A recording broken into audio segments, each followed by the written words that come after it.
Doctora, muy buenas tardes. Hola, ¿qué tal? Buenas tardes. Agradezco la invitación a este seminario de análisis de delitos sexuales aquí en la Facultad de Derecho de la UNAM y te felicito por tu ponencia.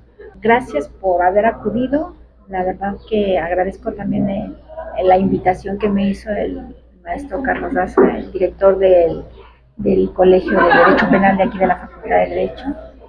Y me sentí muy bien, muy a gusto de poder compartir un poco de lo que yo realizo día a día en la Fiscalía General de Justicia de la Ciudad de México como agente del Ministerio Público, el tener esa empatía con las víctimas, y pues yo me sentí muy contenta de estar aquí y me sentí muy bien de exponer un poco lo que sé.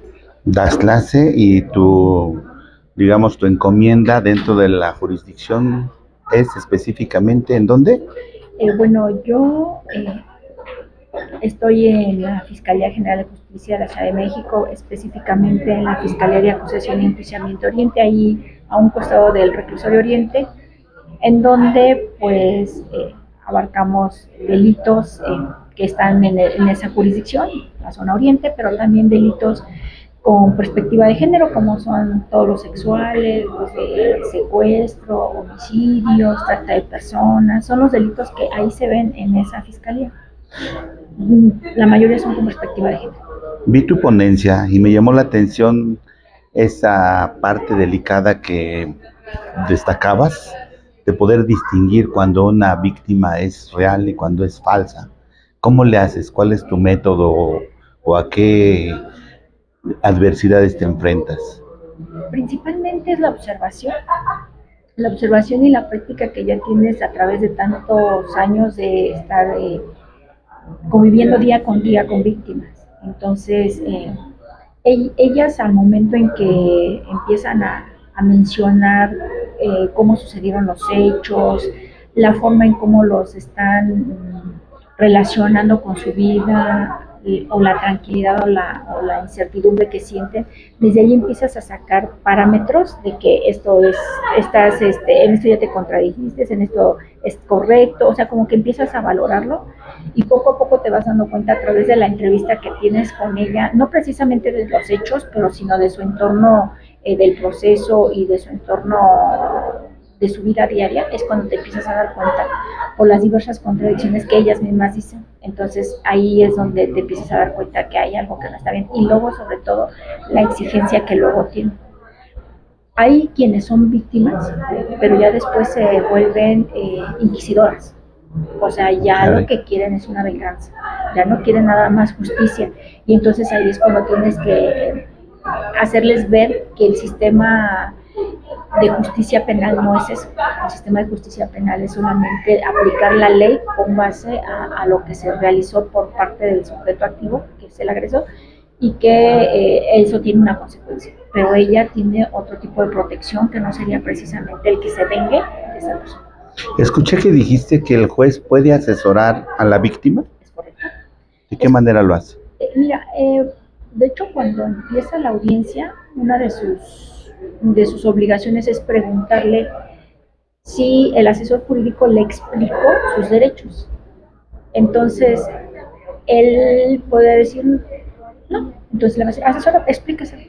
Y si él le dice, es que ya me dijo, pero no le entiendo, ahí entonces el juez tiene la obligación de explicarle. Y de hecho, por ejemplo, otra de las cosas que también tiene el derecho, la obligación de asesorarla, es cuando emite una determinación, el explicarle con un lenguaje coloquial por qué resolvió de esa manera. Y tan es así que, por ejemplo, el mismo código lo prevé, cuando ya se culmina el proceso, por así decirlo, cuando se da la lectura y explicación de la sentencia. Eso es específicamente para la víctima y para el sentenciado. O sea, les va a explicar de una manera muy simple por qué hizo esa determinación, por qué él sí es culpable y por qué ella es víctima, y por qué determinó esa cantidad de años. Entonces, eso es un asesoramiento. Claro, debe ser importante porque el lenguaje técnico es muy complicado para alguien que está ahí, además de sufriendo una situación penosa, tener que estar entendiendo, interpretando los términos, ¿no? Sí, de hecho, fíjate, en varias audiencias, si me permites mencionarlo, en varias audiencias, luego en ocasiones el juez bueno, las partes hacen una petición, el juez determina y dice, le explico a usted, víctima, por qué estoy haciendo esta determinación así. Porque ellos son parte técnica, ellos ya debieron comprenderlo, pero usted, la explicación va para usted, y también para usted, el acusado, ¿no? O sea, le dice el nombre del señor. Entonces, ese es asesoramiento. Y como para cerrar, y desde tu criterio, en este sistema actual, ¿qué tanto crees que haya disminuido la impunidad?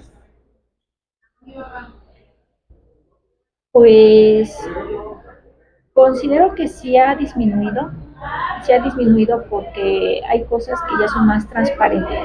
El hecho de que las audiencias sean públicas, hay una certeza más y por cuestión de estadística pues no podría establecer cuánto, pero Claro. con base a mi experiencia pues yo digo que sí ha dejado de existir impunidad, lo cual no quiere decir que haya sido erradicado. Das clase, ¿verdad? Sí. ¿Qué les dices a tus alumnos que se empeñen en estudiar? ¿Qué díselos? No, pues básicamente yo sí sugiero que día a día nos preparemos, que día a día vayamos reflexionando qué es lo que estamos aprendiendo y sobre todo aplicarlo después y aplicarlo en todo momento y aplicarlo día a día. Ese sería el consejo, ¿no? Estudiar y aplicar. Muchas gracias, doctora. Gracias a ti.